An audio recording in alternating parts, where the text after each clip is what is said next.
Welcome back once again to Cooking with David and David. I'm David. Hey, where's David? He's not here today. He's off at the Rachel Ray University of TV cooking classes. Fortunately, we have a great special guest today, one of my dearest friends and a huge talent, especially in the East Bay. Please welcome Mahr. Hey, how are you? Also known as Bestie to those of us who know. Why are we called Bestie, by the way? We met backstage at Christmas with the Crawfords, and before we kind of had known each other at PG&E when we worked with each other, but we never really talked a lot. But we really bonded during Christmas with the Crawfords, and that was, I can't believe that was 4 years ago. I know, it's been a long time. But it's been like this since. Yep. And I'm so happy to be here. So. Oh my gosh! So today, we're making. It's basically chicken and broccoli. It's a Chinese recipe that my mom, my old Chinese mother from Minneapolis, taught me. She actually took some classes a long time ago to learn how to make a bunch of stuff. But anyway, we got a little chicken here. We're cooking for 3, so we're gonna start out with about 1.5 pounds of chicken breasts and thighs, boneless. And we've got some lovely vegetables here, as you can see: broccoli, carrots, celery, and green onions. We've got about 6-7 cloves of chopped garlic, and that's kind of a lot, but you know, it's garlicky. It's wonderful. Got some fresh ginger here, shredded. It's about 2 to 1, about twice as much as or half as much as the other. You get it. Some cashews for flavor. So let's get started.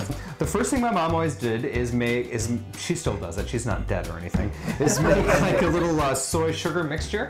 So we have about, maybe about 1/4 cup of sugar, let's say. Put it in there. And then we, fill it about halfway up with soy sauce. Just about to the halfway mark. Now this is going to not only serve as a bit of a marinade for the chicken, but it's also going to help us with the base of what's going to be the sauce, kind of the gravy that's going to hold the whole dish together later. So you want to cover this up with a little Glad wrap, give it a good shake.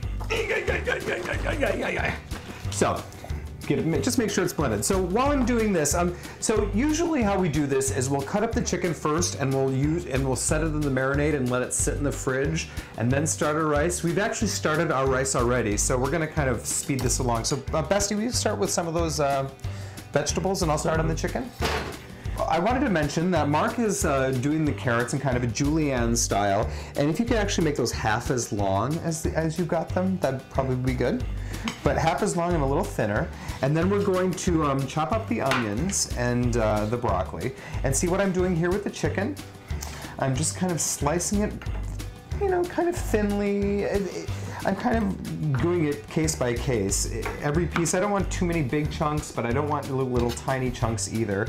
Try to get some of the fat off of there. Now, the first thing you want to do after you get your chicken all cut up is to set it aside and let it just, marinate a little bit. It's a pretty quick marinade, and if you have time, you can put it in the fridge. If you don't, it doesn't really have to be refrigerated, but you just want to let it sit and soak up some of this juice. And what we want to do is we're going to take just about a spoonful of the garlic. I would say it looks like about 1/4 of the garlic. A little bit of the ginger, just a teeny bit, not even, And then we're gonna take our soy sugar mixture, give it another shake. Pour just maybe 1/8 of a cup of it. I don't think that was more than 1/4 cup, 1/8 of it. And just kind of stir it up there. Just get it all worked through. Make sure the soy sauce and the ginger and the garlic all work through everything. All right. There, perfect. Now we're gonna set that aside and let it sit. At this point, you want to get your rice going, and usually, as we know, rice takes about 30 minutes to cook, about 10 minutes to boil, and 20 minutes to simmer, and that's a perfect amount of time for this chicken to sit. So while we do that, we're going to cut up the rest of our vegetables, and then we'll see you at the wok. A second career, Bestie, in the chopping business. Go all the way up. Use the greens too. Celery greens are delicious. People throw them away sometimes, but I say use them up, Buttercup.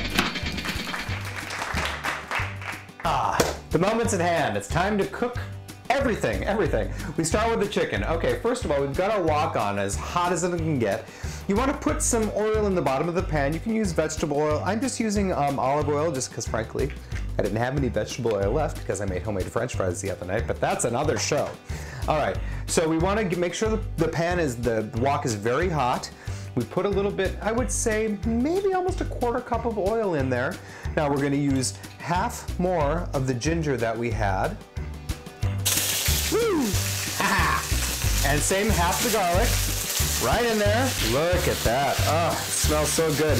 And it's nice that we have a mixture of white meat and dark meat in there because, you know, different strokes for different folks. I think that's just about done. You can see it when it all kind of, you know, doesn't have any more of that, well, raw looking flavor to it anymore. So we're going to take it over here and just set it aside in a bowl. Now, we're going to take the last of our ginger, put it back into the pan, the last of our garlic, back into the pan.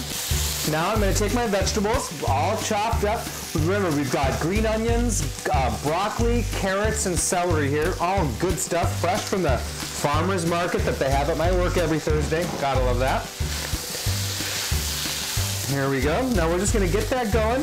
Doesn't take long for this to cook up. You don't want it to cook too long. You don't want it to get too hot or mushy, of course. We're going to give our sugar and soy mixture another shake. Get that going in there. We might not use it all. It kind of depends on how much, you know, you just have to eye it up. You want to have enough to kind of cover everything. You don't want to have it too much, though, so it's hard to thicken at the end. But once you got it kind of covered in there, I might actually want a little more in there. I'll just use it all. So you want to kind of cover everything, make sure all the vegetables are covered, and now I've got the sugar and soy mixture going to a bit of a boil, but not quite. I'm going to put the chicken back in. Now what I'm waiting to do is now my soy and sugar mixture is bubbling a little bit, so now I'm just going to thicken it up. Again, I'm going to take my cornstarch and water mixture, get rid of this messy, just use a little bit of it. Be sparing, don't dump it all in, be patient, let it mix through. Should right away start seeing it thicken. See that, Bestie? It looks great. How's it smell? It smells wonderful. There we go. See, it's starting to be like a gravy there. Actually, I think that's as thick as we need to go. I don't think we need to add any more. And that's it. This looks great. Oh my God, are you ready to eat? Let's eat. Let's go. Here we go. All right. How is it? Perfect. This turned out good. Oh my gosh, it tastes really good. Thank you for joining us once here again on Cooking with David and David. I'm David. I'm Mahr. Bestie. Filling in for David. I'll be back next time though. I don't know what we're cooking, but I'm kind of pinning my hopes on a peach cobbler or a peach crisp. I was hoping Mexican. They like pie in Mexico, don't they? Not that kind of pie. Something Spanish. Anyway, but I don't speak Mexican, but regardless, happy Gay Pride, and we'll see you here next time.